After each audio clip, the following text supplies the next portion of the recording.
Salah satu guru saya itu bahkan putuh saya yang pertama itu kan namanya Kiai Abdul Muhid bin Kiai Nawawi, Kiai Haji Muhammad Abdul Muhid bin Kiai Haji Muhammad Nawawi Jejeran, pondok pesantrennya sekarang namanya Al-Fitrah.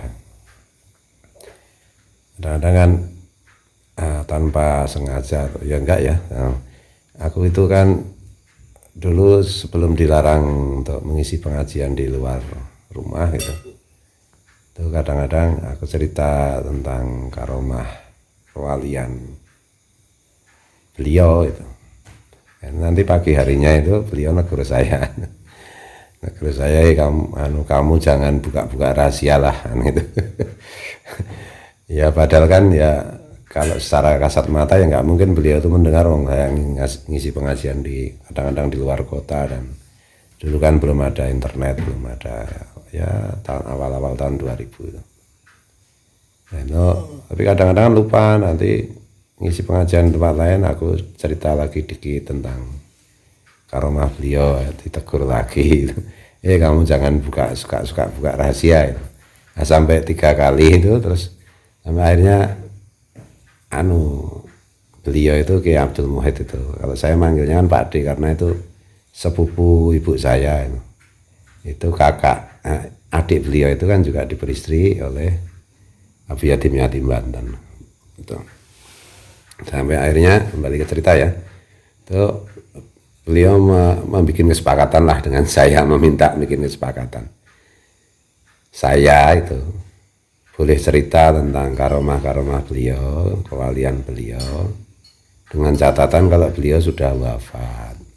Kalau sebelum wafat, saya sedikit pun nggak boleh cerita. Nah, itu. Nah, akhirnya begitu.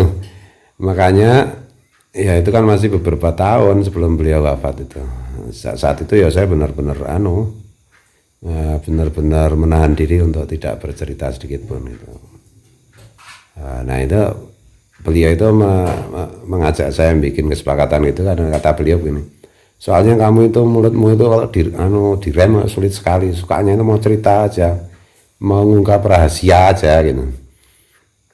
Nah, tapi beliau juga menambahkan itu karena ya sifat saya yang suka mengekspresikan cinta, mengekspresikan keinginan saya untuk berbagi pengalaman, berbagi ilmu, berbagi kebahagiaan, berbagi cinta kan gitu. Dia beliau negurnya sambil senyum-senyum, nggak serius itu. Nah setelah beliau wafat, maka saya gaspol tuh cerita tentang karomah beliau, baik secara tertulis maupun secara lisan itu. Maka bikin artikel untuk koran, majalah, cerita, saya selipkan karomah Abdul Muhid atau dalam obrolan gitu. Nah sekarang dalam bentuk vlog, ambil tiduran.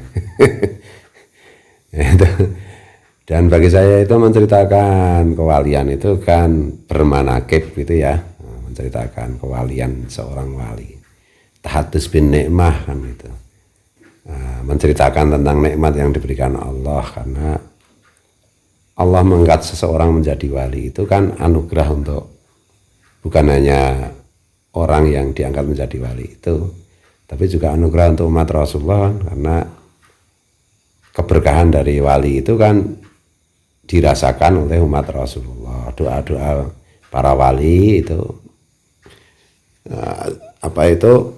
menjadi berkah untuk umat Rasulullah. Para wali memintakan ampun umat Rasulullah diampuni dosanya. Para wali memintakan umat Rasulullah agar diluaskan rezeki, umat Rasulullah diluaskan rezekinya, dan seterusnya kan gitu. Nah kadang-kadang kan kita rancu gitu ya, kalau saya lihat itu kadang-kadang itu tidak banyak sih. Ada santri gurunya sudah wafat, santrinya nggak mau cerita tentang kehebatan gurunya, tentang kewalian gurunya, tentang karomah gurunya. Nah itu dengan alasan dulu gurunya itu berwasiat nggak usah diceritakan. Nah wasiat guru untuk tidak menceritakan kita untuk santrinya tidak menceritakan kewaliannya, karomahnya itu kan berlaku ketika sang guru itu belum wafat. Atau sudah wafat ya beda lagi, kita justru harus banyak menceritakan. Dengan menceritakan kisah hidup orang soleh itu kan mendatangkan rahmat Allah kepada yang bercerita maupun yang mendengar gitu loh. Makanya kita itu sering bukan sering ya, maka itu kita itu kalau mendengar cerita-cerita tentang kesolehan orang soleh, kewalian seorang wali, itu kan hati kita merasa nyaman, enak, tenteram gitu, adem kan gitu. Itu tanda bahwa rahmat Allah itu meliputi kita karena dengan berkat atau berkah menceritakan kesolehan orang soleh. Allah sendiri kan memberikan contoh di dalam Al-Quran itu bagaimana para nabi orang soleh itu diceritakan Allah gitu. Kalau nabi banyak ya, termasuk ya semua nabi, 25 nabi itu. Dan juga orang soleh misalnya tentang Luqmanul Hakim, Qala Rabbukal dan seterusnya itu ya. Luqman itu malah drewerin agak ngantuk dikit. Nah itu 70% ayat Al-Quran itu Allah memberikan kisah, memberikan cerita sejarah mengenai orang soleh, mengenai kekasih-kekasihnya, mengenai para nabi dan rasulnya.